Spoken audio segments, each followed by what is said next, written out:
are like ancient civilization of maybe apes, monkeys, chimps, and others.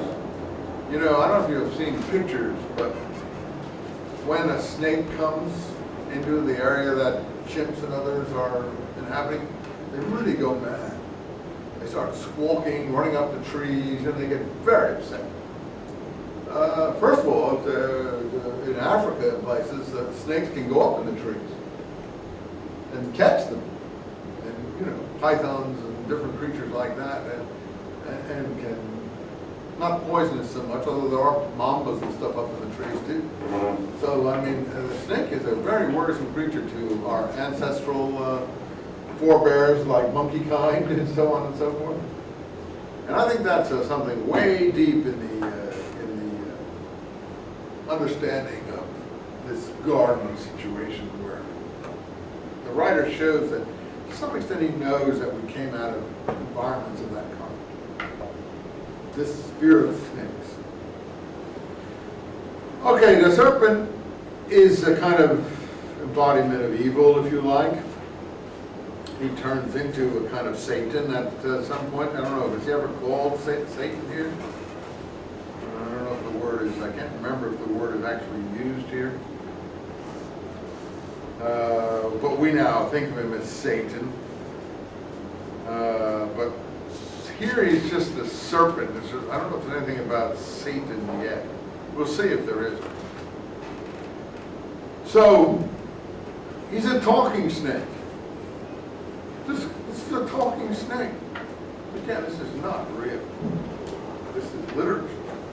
You know, the ancient men loved animal stories because they often could say things about animals. Aesop's fables and different stories like that. In India, there's called the fables of Vidpai.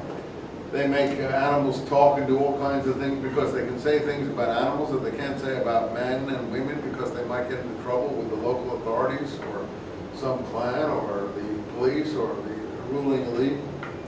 But they can say anything they want about animals and put all their interesting stories in animal form. And of course, you know, we have Walt Disney, who has done that for our modern time. And you know, Roger the Rabbit, most Walt Disney things don't usually mix animals and people that much. Somewhat, not that much. I can't think of any Walt Disney that mixes animals and people, but there are other stories that have animals mixed with people. Other spin-offs of Walt Disney, and this is one of those, animals mixed with people, talking animals mixed with talking people. And a lot of the ancient stories were like that too.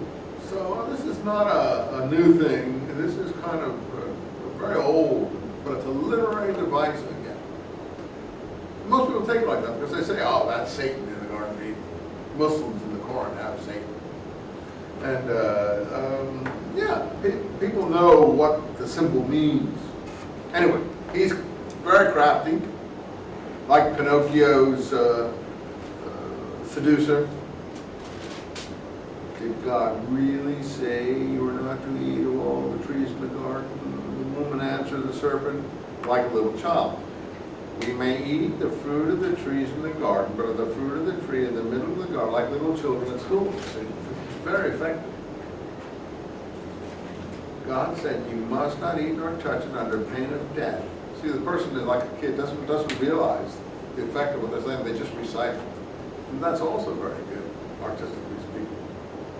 The serpent then said, look, like someone at school, you will not die. God knows, in fact, that on the day you eat it, your eyes will be open, you will be like gods, knowing good and evil.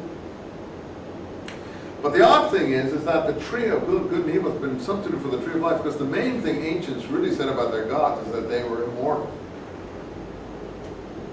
that they lived forever, that they ate the tree of life, ambrosia and stuff like that. So this is already getting a very subtle difference. I'm not sure gods are the only ones to know the difference between good and evil.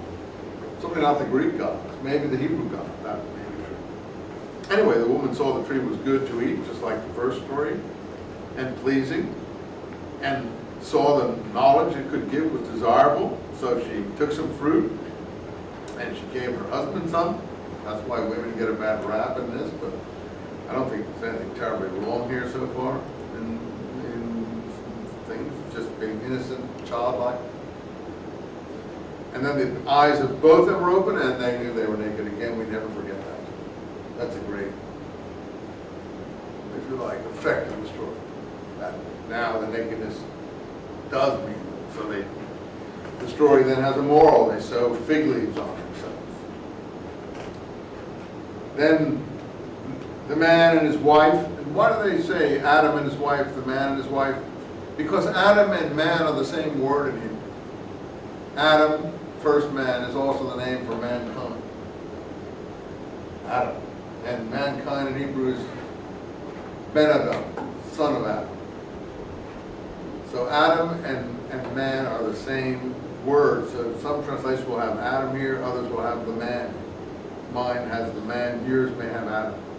I have to look at the Hebrew to see if it has the article, whether it says Ha Adam, the man, Ha Adam, or just Adam.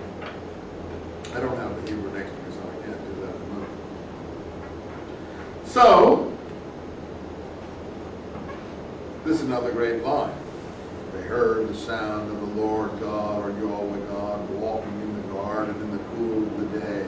All these are great artistic lines, famous in literature forever after. What's God doing walking around in the cool of the day? And this is totally anthropomorphic, not abstract, literary. God called to, do you have the man or to Adam? Probably you have to Adam. Mine, I think, is the man. Mine 9. But the Lord God called out to, what do you have, Adam or the man? The man? Anyone have Adam? No? Okay, the man. Where are you? Listen to that voice here, because we're going to hear it again in other stories, and we're going to be able to show it's the same writer. Where are you? I heard the sound of you in the garden. You thought I was afraid because I was so naked, so I hid. Who told you you were naked? Have you been eating of the tree I forbade you to eat? Stern father, very aggressive. It was the woman, like a kid in a school ground. And I said, it wasn't me, teacher. It was, he gave it to me. And it's really very human, but also very childish, isn't it? Blaming someone else. He blamed someone else. Yeah, it was she. She did it. She gave me the fruit and I ate it. Then the Lord God asked him,